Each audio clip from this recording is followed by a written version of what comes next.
Dugang mga architects ang gikuha sa buhatan sa CPDO aron masiguro ang dekalidad nga serbisyo alang sa mga long-term projects sa siyudad sa Sugbo. Si Amy Mates may detalye.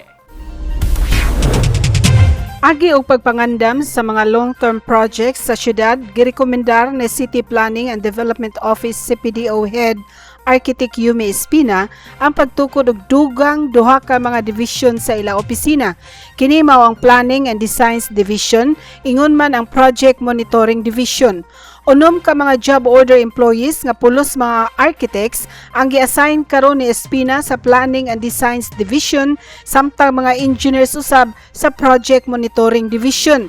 Iyang gipasabot nga importante nga pulos mga technical people ang moduma sa nahisgutang mga division sa CPDO tungod kay sensitibo kaayo ang ilang mga trabaho. In fact, akong giusab akong office ni Adcog Docker Divisions kaning planning and design maning mga architects nga project monitoring kay kaning monitoring sa tong project wa gyud. So ako ning staff o mga technical mao bitaw nagpatabang ko sa HR right sizing lagi. We need engineers, technical people to run these divisions, architects and engineers.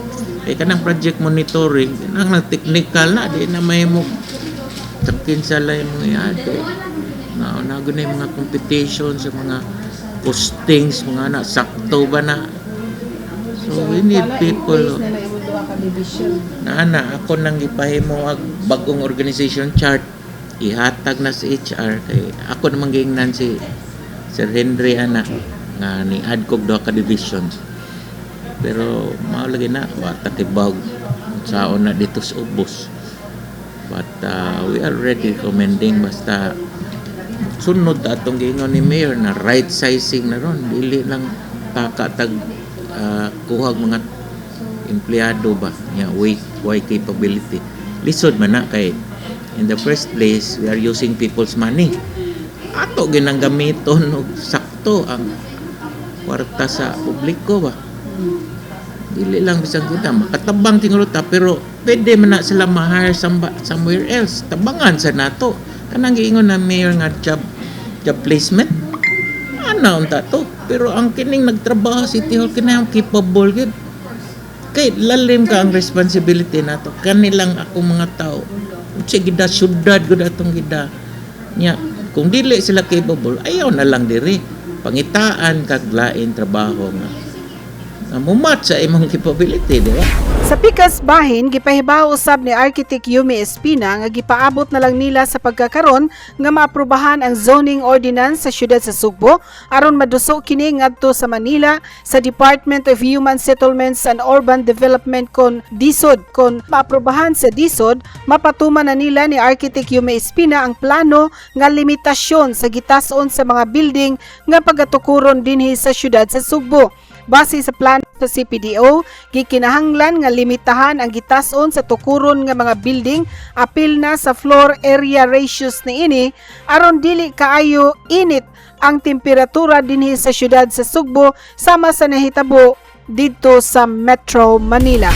Pero na ako plano dili tanan kay for example isod magdi ko explain way mapa tawag nato anas planning heat island effect urban heat island effect kanang kung tag-as kang building nya why ventilation mo init ma-feel gud nimo ngadtos bukid murag 2 degrees cooler ngani sa urban area kay daghan mang building sementado tanan so ato nang pahungawon so i-arrange natong building nga mo catch og wind flow amihan kanang northeast man na nya habagat southwest so kung masaw na sa naay i-arrange natong mga tagas building mo saw anang wind flow bugnaw atong urban center mao na imong tadihan ron so building heights limit o floor area ratios